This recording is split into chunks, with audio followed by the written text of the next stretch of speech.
الشيطان الرجيم. بسم الله الرحمن الرحيم. الحمد لله رب العالمين الرحمن الرحيم مالك يوم الدين. صدق الله. الحمد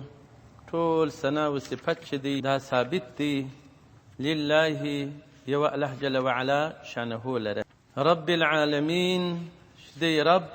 او پرورش دی هنده د ټولو عالمیانو دی. نو د عالمین چې دی رب د ټولو عالمیانو دی. رب معنا خو پرورش دی هنده تربیه ورکوونکی د ټولو عالمیانو دی الله جل وعلا.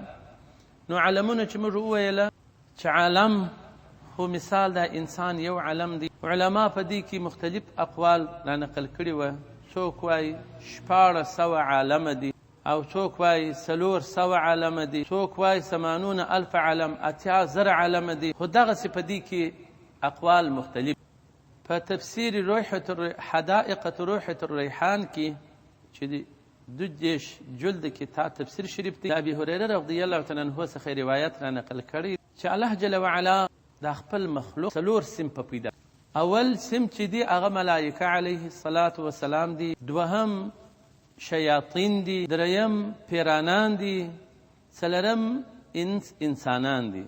دا 4 خلق رب جل وعلا پیدا کړي دي د عالم. بیا الله جل وعلا جعل هؤلاء 10 اجزاء،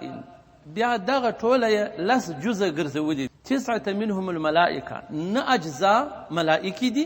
وواحد 3 الباقیه شیاطین جن انسانان. دا ټوله یوه جز کیږي، نه حصې ملائکه. بیا الله جل وعلا دا 3 حصې بیا 10 اجزاء ګرځولي دي. 9 منهم شیاطین، د دې 3 اجناسو څخه 9 حصې شیطانان دي. وجزء واحد الجن والانس، یو جز پیرانان و انسان. بیا دا پیرانان و انسانان الله جل جلاله 10 جز پیدا کړي دي. 9 جز پیرانان دي، یو جز انسان.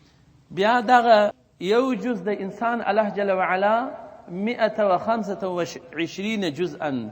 125 اجزا ګرځولي دي. بیا چې 125 جزء دي، 100 جزء د انسانانو سره الله جل جلاله په شارو کې د هند پیدا کړي. دا د هند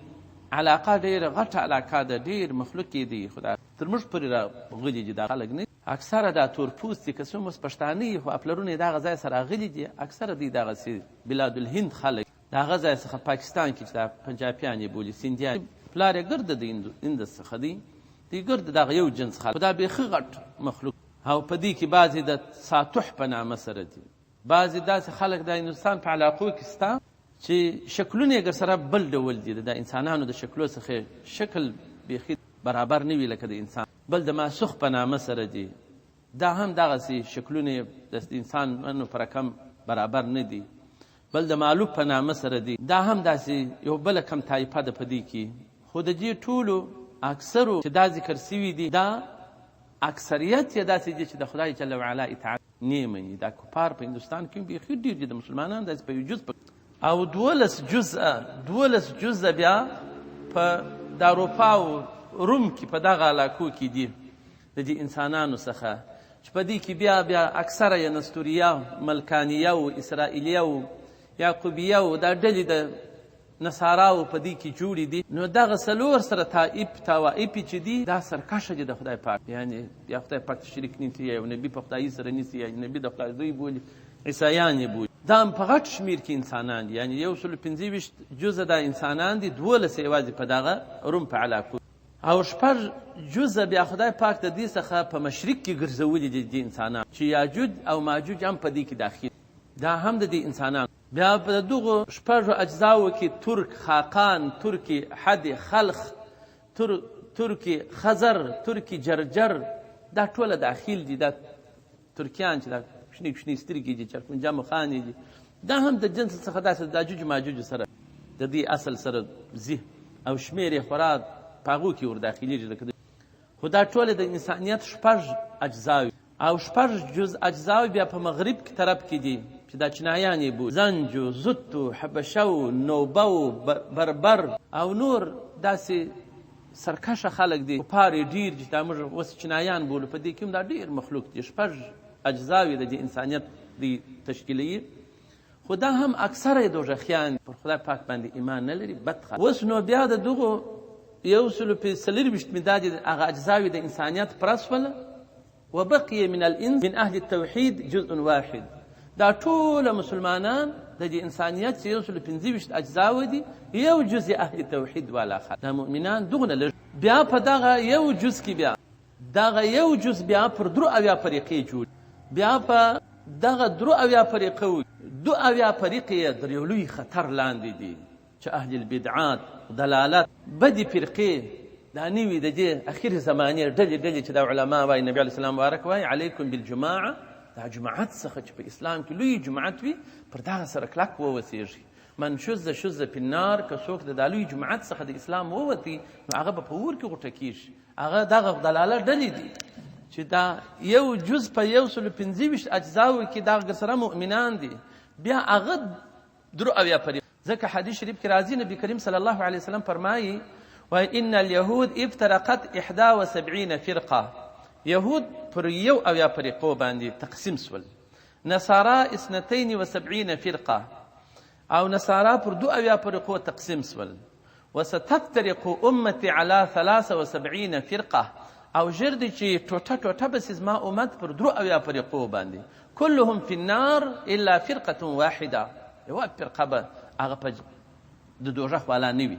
علما قالوا صحابه مبارکان وای من هي یا رسول الله دا کومه ډله ده قال هم من علي ما انا عليه واصحابي دا هغه کسان دي چې زه پر کوم خط سید او زما اصحابان را نو دغه یو ډله په اعتقاداتو کې په افعالو په اقوالو کې د هغه صحابه سره دي هغه په واسطو تړوند زنجیر لري نو دغه فلاح او کامیابی د دغه خلکو په بار نو اخر زمانه کې دا فریق یو ډلې ډیریږي نو سړی د خپل پلار او نیکه د مسلک څخه نه اوس موږ په کندهار په ټول افغانستان کې دغه غیر مذهبي خلکو ډیر سرایت کړی دي بیخي ډیر چې هر چا سره کښېني نه طریقه لا پولا خلک اششه بزرګان مني هیڅ عقیدت سیر د دې زموږ د خلکو نه نو ورځ په ورځ بدنونه درنیږي اخر زمانه ته چې څوک نږدې کیږي غفلت پیریږي د دین ته هغه د دین طرف د تاریخ ورته معلومیږي او دنیوي او شیطانی اړخ دا روښانه ورته معلومیږي او غټ جم خلک په دغه لاره هغه خلک ډیر کم دي ځکه نبی علیه السلام بارک فرمایي وای دا اسلام په غربت کې شروع شوی دی سيعود غریب اجر دي چې بیرته به غریب نبی علیه السلام بارک او ابوبکر یو څو د ګوت پشمیر مؤمنان ډیر په غربت کې دا اسلام دی قرار بیا قوت سو اخره زمانه کې بیرته بدا نو ښه خبره دا د نبی علیه السلام بارک وای تاسو درختي بلګونه وخوري هو د پریقو څخه ډلو څخه لري ووسیږي په پریق د ابوالمنصر بغدادي په نامه سره یو کتاب د جوړ کړی نو تقریبا 400 څونی پریق اسلام 2 یاد کړی دي خو په دغه 2 ډلو کې چې وس دلته حدیثو کې راځي هغه دغه راټول کړي دي د دنیا ده 200 یوازې په د شیګانو کې دغه ډل بیا نو په د نورو ډلو کې ډل خدا په خوا نه 300 کاله مخ دغه اوس چې سلفیان بولي پنځپیران بولي اصحاب الحدیث بولي اصحاب الچش بولي دا یو نه او نه دي د پخوا کتابونه لري داسې چې د دې نقشه جوړ کړ اخص دې کړی د مرده کتاب اوس نوی کتابونه د دې جوړ شوي چې اوس نوی دي نو نوی شی خو نه شي هغه پخوانی شي نو هر شی چې دی وای جدید خوان کوي یو وای دین نوی خوان نه کوي یو مور نوی خوان نه کوي سړی پلار میراوي کې هغه چاته پنو او یو دین چې نوی خپل اصلي د نبی مبارک صلی الله علیه وسلم دین پریږدي بل دغه طریقې په دنیا کې دنیا ټول لاندې کړي خو یو افغانستان چې دا اوس داسې بد ورځ ده دغه هغه د اصحابانو مبارکانو دین دی کلک نیول چې په تاریخ کې پر افغانستان باندې کوپارو 10 کاله مکمل قبضه نه ده کړې چې ګرد د تحت اثر سي د حکم لاندې سي مسجدونه خراب کی خط سیر د اسلام ورواړ دا 1400 کال صحابه و دلته دین اوري دي افغانانو د خپل دین کلک ساتلی دي قرباني پرور کړی دي نو هغه وسته ټول دنیا را نو دغه یوې ډلې ته بیا دغه 125 ډلې چې دا ټول مخالف بیا په دغه خود اسلام کې چې دا 2 فرقې جوړیږي دا ټول بیا د یوې ډلې دشمنان دي د پښوی غورځي نو بلکې د دغه دشمنی چې د مسلمانان دي 2 ډلې سوي دي دغه اشد کفارو او زیات نو په داسې حالاتو کې چې وای دین بسرت کروټه چې هغه دغه حالات نو ښه خبره ده امام فخر الدین رازی صاحب محترم مبارک چې وفات دي په کله عالم نو د خپل شاګردانو ته د یو نفس په نامه کې یو کتاب لیکلی دی، په هغه کې دغه ویلي دي. نو وایي علیکم بمذهب العجائز، بعضې سپین ږیري وایي د خپل سپین ږیرو سپین سرانو دین مو نو هغه دین په مشکات شریف کې عبدالله بن مسعود رضی الله تعالی عنه وایي د الله تاسې سره بدلي دا ژوندي چې په امان نه دي، په خپلو مړو پسې اقتدا کوي، چې پر اسلام، پر حقیقت، پر قرآن، پر خج سیر تللي دي، په هغه مړو پسې اقتدا کوي، په دې نوو پسې اقتدا مه کوئ. دا ژوندي چې دا د فتنو، نو دا د عبدالله بن مسعود رضی الله عنه وینا ده، هغه د امام فخر الدین رازي رحمت الله علیه وینا ده. دا د عالمین په عالم چې خدای پاک د عالمونه پیدا کړي دي، دا ټوله دلته دا تفسیر کې حدائق ریحة الریحان کې داسې تقسیم کړي وه. نو اول جلد یې دی 58 صفحه او 59 صفحه. نو سړی به ډېرې خدای پاک ته زارۍ کوي، ننواتې به کوي. اوس خو ګوره خدای پاک خو موږ دغسې ژغورلي یو، انسانان یې پیدا کړي یو، مثال ملائکه خو نه یو، جنیات خو نه یو، شیاطین خو نه یو، خو انسانان یو. انسان چې دی بیا هغه ډېر بهترین جنس د دغو اجناسو څخه دی، د دغو اصنافو څخه دی، ځکه په انسان کې انبیا علیهم السلام موجود دي. د انبیا علیهم السلام رتبه چې د هغه در ملوک الوړه، نو چې در ملوک الوړه سول، نو بشریت انسان د دې مقام چې دی په دربار کې د رب جل وعلا د دې ټولو مخلوقاتو لوړ. او ځکه خدای پاک فرمایي ولقد کرمنا بني آدم، هم خدای پاک پیدا در دې ټولو ښه دي. نو بیا په دې شو کې خو تر تو ګوره موږ څو ډلې سولو، څونه په اجزاوو کې سولو. دا انسانیت صحیح دی چې دا ښه خدای د دغو نور اجزاو څخه اصنافو څخه مساته چې هغه دوزخي اصناف دي، هغه د ګمراهانو اصناف دي، د دې څخه مساته. نو سړی به شپه ورځ خپل خدای پاک ته زارۍ کوي، بیا د نورو اصنافو سره راوساتلې، یا په دې امت کې وشمېرلې، بیا دا امت په درو اویا پرې چې خدای په هغه یوه طریقه یې ښه ده، په هغه کې مو حسابات چې اوس پر یو بله طریقه برابر نه شو، پر بله خوا باندې ولاړ. نو اوس چې موږ د حتی فقط زموږ د افغانستان 280 کاله مخکې چې خلک ول، 100 کاله مخکې خلک ول، د هغو عقیدې و، ریاضتونه و، خوارۍ و، ستر، حجاب، تقوا وګوره. او اوس موږ ته څونه واټن، هغو ستر و حجاب څونه، هغه څونه باعفته خلک، حتی چې غله به و قافله به پراله چې یوه ښځه به پکښې کې وه، د دا ښځې په خاطر وایي دا قافلې. نو داسې دا زموږ اسلاف چې وه، نور مچا بابا و مثال چې جنګ به کوي د هندوستانو په دې حال د شپې کور دروازې ته ورته ودرېږي چې ساره ووتې ټینګ یې کړي، په دا کور کې ښځې دي کوچنیان دي، بیا دا 20 کاله مخکې څه ناتا په شپې ټکول مړي په هغه ښارونو کې. نو د هغو هر خط سیر، هر قانون د دې اوس خلک. نو دغه یوه ډله چې ده هغه موصول الی الجنت ده، والفوز والفلاح وما عداه الباطل، نور ټول ډلې چې هغه باطلې ډلې. نو دا د رب العالمین چې رب جل وعلا الباطل، نور ټول ډلې چې هغه باطلې ډلې. نو دا د رب العالمین چې رب جل وعلا علمونه پیدا کړي دي، نو دا علمونه خدای پاک ته شمیر معلوم دی. بیا هم وما يعلم جنود ربك الا هو،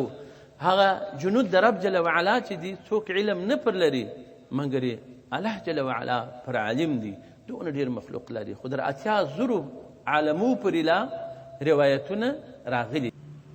او سره له دې چې موږ وویله چې دا ټول علمونه چې دي، هر علم دا د علامې څخه دی. علامه یې دا ده چې دا پر خپل خالق، مالک او صانع باندې علامه، چې هیڅ مخلوق هیڅ شی خپله نسي پیدا کېدلی، خو یو صانع لري، یو فاعل المختار لري، یو پر هر شي باندې قادر ذات لري، او دغه واحد لا شریک ذات دی. دغه علامه په دا هر صنف کې د دې مخلوقاتو دغه علامه موجوده ده. نو رب العالمین چې الله جل وعلا رب د ټولو عالمیان، الرحمن الرحیم، الله جل جلاله رحمان دی، یعنی منعم دی، داسې نعمتونه خپل مخلوقاتو ته ورکوي چې تصور د هغه د عبادو څخه نه کول کېږي، چې یو بنده دی بل چاته ور، او که څه هم د رحیم هم مهربانه ته ویل کېږي، خو د هغه تصور بیا ممکن وسي چې هغسې رحم د بندګان وکړي. او د رحمان چې دی داسې نعمتونه خپلو مخلوقاتو ته ورکوي چې هغه تصور د بنده څخه نه کېږي، نو پر بنده باندې سي داسې نسي کېدای. او د بندګانو څخه یو څوک دې وي رحیم دې وي. اوس د نبي علیه السلام بارک په صفاتو کې هم رحیم سته، رحیم وبالمؤمنین رؤوف الرحیم، دی رحیم دی پر مؤمنانو باندې رؤوف الرحیم. نو خدای پاک دته دغه صفاتو څخه دته دا صفات ورکړي دي. مګر د رحمان صفت بې له رب جل وعلا څخه د بل چا نشي کېدل. او بل په دې کې چې الرحمن الرحیم په الحمدلله کې دا د تکراري سول. علما لیکي چې بسم الله شریفه نو د الحمدلله څخه نه ده، نو که چیرې وای نو بیا خو تکرار پیدا نه کول. په بسم الله شریفه کې هم رحمان الرحیم سته، دلته هم رحمان الرحیم سته، نو ځکه چې بسم الله شریفه جلا ده او الحمدلله شریفه جلا، نو ځکه چې الله جل جلاله مستحق د حمد د خپلو بندګانو، ځکه دی رب دی، پیدا کوونکی دی، انعام کوونکی دی پر دې خپلو بندګانو باندې په ټولو نعمتو سره. دغه نعمتونه که ظاهر دي که باطن دي، عاجل حاجتونه زموږ دي او که په ځنډ حاجتونه زموږ دي، غټ حاجتونه دي او که کوچني حاجتونه دي. زموږ د ټولو امورو مالک رب جل وعلا دی، ځکه دی خاوند مالک د ثواب او د عقاب. نو ځکه د رب جل وعلا عنایت رحمت تر نورو ډیر زیات دی او د ټولو مخلوقاتو حاجت ورب جل وعلا لره دی. او بل داسې دی چې دی رحمان الرحیم دی، سره له دې چې رب جل وعلا عذابونه هم لري، عذابونه هم خپلو مخلوقاتو ته فرمایلي، نو بنده به په منځ کې د خوف او د رجا وي. نو په الحمدلله رب العالمین کې نو کې ترهیب موجود، نو کې بیره راتلل، جلالیت موجود. الرحمن الرحیم سره بیا دلته بیا ترغیب د بندگانو را، نو اوس دا ترغیب او ترهیب دواړه په دې اوس چې موږ ویلي دي په دې آیاتو مبارکو کې دا دې موجود. نو دا ژوند ټوله د مسلمانانو په منځ کې د خوف او الله جل وعلا شانه په قرآن عظیم کې بار بار دغسې فرمایلي دي. ګورئ، نبئ عبادي انی انا الغفور الرحیم. الله جل جلاله نبی علیه السلام بارک ته فرمایي ته خبرداره که زما بندگان اگاهي ورکه انی په تحقیق سره زه چې یم انا تأکیدي الغفور، زه بخښونکی یم، رحیم ډېر رحم کوونکی یم، ډېر بخښه کوونکی یم. او پسې وان عذابي هو العذاب الالیم، تحقیق سره عذاب زما چې دی هغه د عذاب دردناک دی. په دا یوه آیات کې ګوره ترهیب او ترغیب دواړه، او د واري ترغیب دی، شوق دی چې رب جل وعلا زموږ بخښونکی او دستي بیا عذاب العلیم هم په پسې دی. نو که څوک نافرمانه وي عذاب علیم سره مخامخ، که څوک صالح بنده د خدای پاک وي د غفور الرحیم، د هغه رقم خدای پاک فرمایي 23مه سپاره کې غافر ذنبي وقابل التوب، رژونکی د ګناهو دی د بندگانو، قبلونکی د توبې دی د بندگانو، وشدید العقاب، شدید دی عقاب عذاب د رب جل وعلا. دا ګوره د دواړه په یوه آیات. صحیح مسلم کې حدیث راځي، نبی کریم صلی الله علیه وسلم فرمایي لو يعلم المؤمن کچیر عالم سی یو مسلمان ما عند الله من العقوبه، د هغه عذابو څخه چې په نیز د خدای پاک دي عذابونه، ما تمع فی جنته احد، بیا به په جنت د خدای پاک څوک امید ونی کړي چې دا عذابونه وویني. او لو يعلم الكافر کچیر بیا کافر خبر سی ما عند الله من الرحمه، هغه په نیز د رب جل وعلا څونه رحمتونه دي، ما قنت من جنته احد، بیا به یو کافر هم نه امیده د جنت څخه دونه لوی لوی څخه ډک. نو څوک چې دې حالت ته ورسېدل، نو مستحب کار د بندگانو د پاره څه شي دی؟ ترهیب او ترغیب په دې آیاتو کې راغلي. رب جل وعلا رب العالمین دی، الرحمن الرحیم دی. نو د عاقل مسلمان او شعر سړي لره کثرت الذکر، کثرت د ذکر دی. فإن من علامة حب الله، علامه د محبت د خدای پاک څه شي ده؟ حب ذکر الله، محبت. څوک چې د ذکر سره محبت لري، څوک چې د ذکر سره محبت نه لري، هغه د خدای پاک سره محبت. ذکر کوو پاوته کې ونانو ته زارۍ کوو چې مه کوو، راځئ په دې کې مو داسې ګټه ده، داسې حالات چې هغه ګټې تاسې بل ځای نسئ پیدا کولی، او دا علامه ستاسې پر محبت د خدای پاک ده. ذکر چې کېږي د خدای پاک دپاره کېږي، د بندګانو دپاره نه کېږي، او نه د بندګانو کې په دې کې د خلاص ده. ذکر څه وخت خپل خدای پاک کوي. دا یو. په حدیث شریف کې راځي من احب شیء اکثر ذکره، څوک چې خوښ کړي یو شی نو بیا ډېروي ذکر ده. نو که تا د خپل خدای سره محبت، نو اوس مریدان خو بیخي ډېر، نو که ته چیرې مرید یې په رښتیا د خدای د اولیاو لاره او زنځیر کې دې ګوته بنده کړې ده، نو ذکر ډېر کړ. غفلت. اوس مریدان یې د سرې سهار لمونځ نه کوي، نو چې شپې صبر به ته کوې په اطاعت د خدای پاک، د هغه صبر دی. که شپې لنډې پر سم وخت لوی لوی صوفیان دي سرې جومات پلرونه شکایت راته کوي، موږ ستاسې ملګري د دې په ترجمه کې هم بعضې کښېني سهار جومات کور کې کوي. خدای پاک جنت ټوله په مکاریخو پټ، هغه زور غواړي چې سړی د خوبه راکښېني، بیا اودس تازه کوي او جومات ته ځي، او دا لنډې شپې دا چې ته برداشته یې، دا مکاریخ د خدای په لاره کې برداشته یې چې مړ سي، بس پردې ټوله لرې سي جنت ته ور. او دوزخ چې دی ټول هواتو پټ دی، د لمانځه په وخت کې خوب دا شهوت، دا سړی دوزخ ته نږدې کوي. د خدای د عبادت او بندګۍ وخت ته بيدې کولر ته مې بيدېږه پنکې ته مې بيدېږه ډېره ډوډۍ مه خوره مقابله ورسره وکړه ته کولر ته بيدې پنکې ته بيدې ډېره ډوډۍ شش مقابله شیطان نفس استراحت شهوات دې څخه ځان ژغورئ چې تاسې ووځئ او د دوزخ لرې سي او که زه ګرد عمر پر دا ښه خوبونه کوم ښه ډوډیانې خورم ښه بنډارونه کوم لمونځ نه کوم جماعت نه کوم نو دا شهوت یې که یې بدن ته چې مړ سي څه ده دوزخ نو شهوات په تو باندې دوزخ پوښتل سوی دي په مکارمو باندې جنت نو الله جل وعلا رحمان الرحیم دی په دې نو دا چې په دې دنیا کې هر څه دي د الله جل وعلا له پاکه درباره رحمت پکښې کې دي هغه رحمتونه نو هغه غټ غټ نعمتونه چې د خدای پاک د بندګانو ته ورکول سوي دي هغه تقاضا د رحمان جل جلاله ده دا صفت د خدای پاک دی دی ورکوونکی دي د غټو نعمتو او داسې کوچني نعمتونه چې دي هغه هم الله جل وعلا زموږ ستاسې کوچني حاجتونه هم راده سره کوي دا تقاضا دا صفت د رب جل وعلا د رحیم نو خدای پاک فرمایي ولکني رحیم فاطلب مني حتى شراك النعل زه رحیم ذات یم زما څخه طلب که قسم دا یو بند چې وټ جوش کیږي دا څنګه دی مالګه د کټوي دي کمی وي خدای پاک مالګه می کا چوټه می وشکې څراغ نه لرم سال یو کوچني کوچني شان لا هم رب جل وعلا وایي غواړي الله جل وعلا په دې غوښتنه د خپل بنده څخه راضي کیږي نو الرحمن الرحیم د دې رحمان جل جلاله د اسم ډېرې فواید دي او مسلمانانو ته دا متوجه دي په الرحمن الرحیم کې الله جل وعلا په الرحمن کې شپږ معناوي اوله معنا دا ده الله جل وعلا دغه انسان د عدم څخه وجود ته راوستل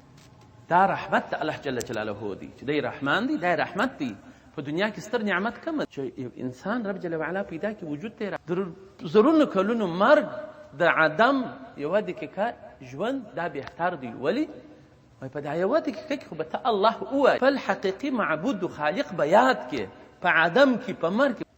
نو دا چې د رحمان جل جلاله په دې لفظ کې یوه دا معنا پرته ده چې الله جل وعلا فرمایي چې یا انسان یو رحم دا دی پر تا باندې چې د عدم څخه وجود ته راوستلی پیدا مې دوم رحمت دا دی الله جل وعلا فرمایي چې ته انسان چې هر څونه نافرمانی کوي بیا هم د الله جل جلاله د رزق او د رحمت دروازې پر ده باندې خلاص بل لوی رحمت دی په دې رحمان کې د دې ډېر ګناهکاران پاک ډوډۍ ښو خلکو یې ښه ساتلی رحمت درېیمه معنا چې پر رحمان کې پرته ده هغه درجه د رحمت ده چې الله جل جلاله دغه انسان په ایمان او اسلام مشرف کړ دا لوی نعمت دی لوی رحم دی د خدای پاک دا د رحمان جل جلاله اسم تقاضا ده چې پر تا باندې کړ څلورم درجه د رحمان کې چې موجوده ده الله جل وعلا خپل مؤمنان دا رحمان جل جلاله د اسم په تقاضا سره تا په ورځ کې د قیامت د څه مشکلاتو څخه ساتي او انعامونه اکرامونه بخششونه دا تا ته درکوي جنت دا د رحمان جل جلاله په دې مبارک اسم کې د مؤمنانو ته الله جل وعلا په آخرت کې لوی نعمتونه او پنځمه درجه پنځمه معنا دا ده چې مؤمنان ته به د الله جل وعلا دیدار حاصل وي دغه مرتبه بل څوک نه لري کافران نه دا هم د رحمان جل جلاله په دې اسم کې دا مرتبه ده چې رب جل وعلا خپل دیدار ورکوي و خپلو بندګانو او شپږمه درجه دا ده چې رب جل وعلا د مؤمنانو بندګانو څخه راضي دی خپل رضا ورکوي د خپلو ټولو مؤمنانو بندګانو څخه به دی راضي نو دغه شپږ درجې ده د رحمان جل جلاله په لفظ مبارک کې شرح کې د اسماء الحسنا دا بیان سوی خو بیا هم وایي که د دنیا دا ټوله دریابونه دا رنګ سي او ټولې درختې دا کلمونه سي بیا به هم د الله جل وعلا د دې اسماء الحسنا چې دا ننوي نومونه دي د دغو هغه برکاتو فیضات به خلاص وای نه کړي دغونه فیضات دغونه برکات په دې اسماء الحسنا کې د رب جل جلاله موجود نو دا په دغونه غټه کچه باندې دي دا هر اسم د رب جل وعلا د اسماء الحسنا څخه ډېر غټ قدر لري او ډېر دروند او هر څوک چې دغه رحمان جل جلاله یا رحمان د هر منځه وروسته 298 وارې ووایي خپلوان خو څه کوي وایي دښمنان بیا هم د دوستان او که د هر منځه وروسته 100 وارې یا رحیم ووایي هم به الله جل وعلا دا مخلوق ټوله پر ده مهربان او که څوک دغه 319 وارې ووایي هم د څه مشکلات به الله جل وعلا ورحل کړي مشکل به بیا نه لري نو داسې د ډېرو د شفا دپاره هم ایاتونه دي، د اختلاف دپاره هم دغه اسماء الحسنا همداسې سته. او هر څوک چې دغه الرحمن جل جلاله د هر مانځه وروسته 100 وارې ووایي، د زړه قوت به الله جل جلاله ورکړي، او سستي و غفلت به ځینې لرې سي. د غفلت و سستي څخه د سهار خوبونه هم مراد دي. نو د هر مانځه وروسته 100 وارې یا رحمانو یا رحمانو یا رحمانو جل جلاله به پای، او بل د دنیا او آخرت افتونه سه به خدای پاک او دغه رقم چې یا رحیم جل جلاله 100 وارې هر ورځ وایي، الله جل جلاله به د هر افت څخه په امان، او د ده زړه به خدای پاک ور نرم کړي په شفقت او مهرباني، او حتی دشمنان به هم وایي خدای پاک پر ده باندې په رحمت کې دشمني. نو د الله جل وعلا اسمونه چې دي د هر یو هر پورته سپک دي دون د وزن. نو په هر اسم کې د الله جل وعلا هغه اثار پروت دي. نو علما لیکي چې ای مؤمنه مسلمانه دا صفات رب جل وعلا څخه دل انسان د خدای پاک د رحمت څخه لري. نو ته هم داسې ومت حتی که څوم ګناهکاره بندگان د خدای پاک وي ورته ګوره، و خدای پاک څخه وغواړه، ته هدایت ورته وکړې، ته معافي ورته سختدلي مه جوړوه په خپل زړه. نه چا چې زړه نه سوځي چې څوک ګناهکاره دي چې ښه پسې خرابوي، ښه پسې بد و رد ورته وایي، بد و رد نشته. او دا هم د خیرخواهي د مسلمان دي، ښه خبرې ورته وکړه، په هغه په لالایه ورته وهلو ټکولو په خوشکتو په دې باندې انسانان نه جوړ سوي دي نه جوړېږي، بلکې په تبلیغ موعظه حسنه سره. دا هم ستا رحمت دی پر دا مسلمان. او بل د الله جل وعلا اسمونه چې دي دا علما لیکي دلته چې دا 3000 اسمونه، 1000 اسمونه د رب جل وعلا پټ دي یو خدای پاک ته، 1000 اسمونه یې ملایکه علیه الصلاة والسلام هغه یې وایي، او 1000 اسمونه د مؤمنانو پر ژبه باندې، هغه بیا 300 اسمونه په زبور شریف کې دي، 300 اسمونه په انجیل شریف کې وه، 300 اسمونه په تورات شریف کې وه، دا یې 900 دانې په یو کم په قرآن عظیم کې دي چې نن یو چې دی هغه اسم اعظم شریف دی، هغه د دې ټولو اسماو هغه مغز چې هغه ډېر علما پر دې دي چې اسم د الله دا اسم اعظم شریف دی. نن وي اسمونه دلته په قرآن عظیم. نبي علیه السلام بارک وایي که چا په یاد کړه دخل الجنه. خدای پاک دا قرآن چې د ورځې دوه اسمونه په یادوي، نن وي اسمونه دي 50 ورځې کې به مکمل تسبیح کړي لای 50 ورځې او خدای پاک موږ څونه ورځې ژوند را کړی دی، او موږ د خدای پاک نومونه نه پیدا او جنت. ولله الاسماء الحسنى، خدای پاک لره نومونه ښایسته دي، فادعوه بها، تاسې خپل خدای په دغه نومو سره بولئ، دعا یې ورته کوئ چې یا رحمان یا رحیم. خدای پاک خوشحاله کېږي، د دې رحم رحمان و رحیم تقاضا در باندې راځي، اثر در باندې راځي، رحمت در باندې راځي، فیض در باندې راځي، ستا دعا پورته کوي د ذات د اجابت. که ته مشکل لري مشکل دې خدای پاک در حلوي، که ته په یو مرض اخته یې مرض دسه پورته کوي، که ته په یو بلا باندې ګرفتار یې بلا دسه غورځوي. خو دا په خپل اسماء الحسنا سره خپل خدای پاک ته دعا کول امر هم دی، فادعوه بها، څه وبولئ خدای پاک په دې سره. نو ځکه اوس موږ تاسې ذکر د خپل خدای په دې نوي اسماو سره کولی شو، ځکه خدای پاک ویلي چې دا ولله الاسماء الحسنى، خدای پاک لره اسماء نومونه دي ښایسته، حسنا ښایسته، فادعوه بها، په دې سره یې بولئ. نو بعضې علما بعضې خلک بعضې مؤمنان یا الله الله الله ذکر کوي، بعضې د یا رحیم یا رحمان یا رحیم ذکر کوي، بعضې علما د یا حی ذکر کوي، بعضې د واحد ذکر کوي، بعضې د یا عزیز ذکر کوي، بعضې د یا ودود ذکر کوي، بعضې دا نه نوي اسماو چې کوي هر سړی جواز لري چې دا وکړي د وظیفې پر شکل. او که څوک غواړي چې ښه ځان پکښې ورسوي نو بیا دې د یو استاد ښه شیخ استاذ پیدا کړي، بیا ډېر ژر هغه خپل مطلوب ته پکښې رسېدلی سي. بله خبره دا ده چې الله جل وعلا هو غفور رحیم ذات دی. خو دلته بعضې خلک په ناجوړي کې د چا پښه ماته ده، څوک ړوند دي، څوک څنګه دي، چې دا نو بیا څنګه د رحمت. نو علما لیکي تقاضا ده،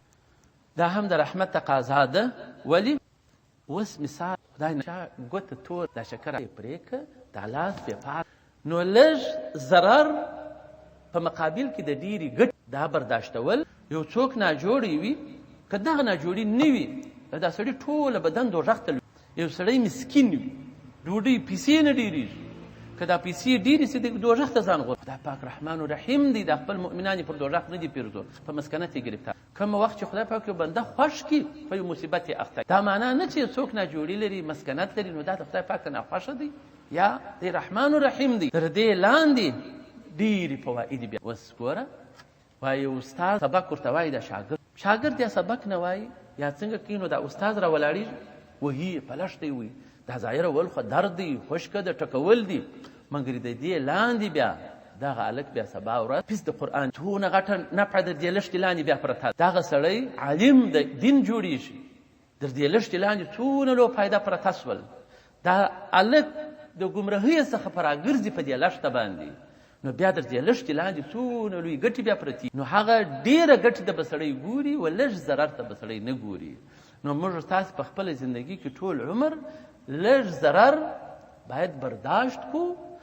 د دې دپاره چې غټې منافع لا نو که ستا تبه سول ته ناجوړي سوې تا کوروالا مړه سول ستا پلار مړ سو ستا ورور مړ سو تا ته مصیبت پیښ سو بله وسوه هغه وسول مصیبت دی پر مسلمان رالی غم دی مشکل دی منګې د دې لاندې رحمت د خدای پاک یو سړی په کور کې مړ جنس په هغه غم باندې خدای پاک دغه ژوندي وبخشي بیا چې دی د زړه د غم د درد څخه دعا ورته کوي هغه مړی خدای پاک پسې وبخشي ټول مسلمانان ګوره یو مصیبت رالی ټول خدای پاک نو په ورځ کې د قیامت چې دا دنیا او دغونه د چنده بیا ټوله د یوه انسان وي د دوژخ د اوره څخه دا ټوله فدیه کوي دا ټوله خیراتوي چې وایي زه نجات د دوژخ د اوره پیدا ما قبل هلته نه قبلي نو دلته په یو لږ تاوان خدای پاک نو دا فکر دې څوک نه کوي چې خدای پاک پر ما مهربانه دی او زه داسې کړی یم دا مصیبت یې اخته کړی یم په دې مشکل یې اخته کړی یم په دې در دې لاندې غټ منافع تا ته موجودې دي په هغه باندې بیا ته نه پوهېږې هغه بیا وروسته دي نو الله جل جلاله ارحم الراحمین ذات نو دا دې څوک نه وایي چې یو څوک په ضرر اخته دی معذبا و مریضا هغه چې مریض وي او هغه چې داسې وي نو چې هغه به د ده په حق کې دا شی تاوان وي یا به بد وي یا داسې نه نو د اسماء الحسنا دا په یادول دا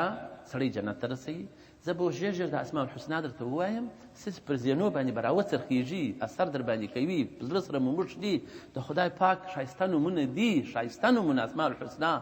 خدای پاک ښایسته ورته ویلي دي نو ښایسته شی سړی ښایسته کوي نو دغه په یاد کې زه به درته ووایم بله بیا تاسې په یاد کې زما د خوا په اجازه بسم الله الرحمن الرحيم هو الله الذي لا إله إلا هو الرحمن الرحيم الملك القدوس السلام المؤمن المهيمن العزيز الجبار المتكبر الخالق البارئ المصور الغفار القهار الوهاب الرزاق الفتاح العليم القابض الباسط الخافض الرافع المعز المذل السميع البصير الحكم العدل اللطيف الخبير الحليم العظيم الغفور الشكور العلي الكبير الحفيظ المقيت الحسيب الجليل الكريم الرقيب المجيب الواسع الحكيم الودود المجيد الباعث الشهيد الحق الوكيل القوي المتي الولي الحميد المحصي المبدي المعيد المحيي المميت الحي القيوم الواجد الماجد الواحد الصمد القادر المقتدر المقدم المؤخر الأول الآخر الظاهر الباطن الوالي المتعالي البر التواب المنتقم العفو الرؤوف مالك الملك ذو الجلال والإكرام المقسط الجامع الغني المغني المانع الضار النافع النور الهادي البديع الباقي الوارث الرشيد الصبور جل جلاله خدای پاک د اسماء الحسنا په برکت وبخشي خدای پاک رحمت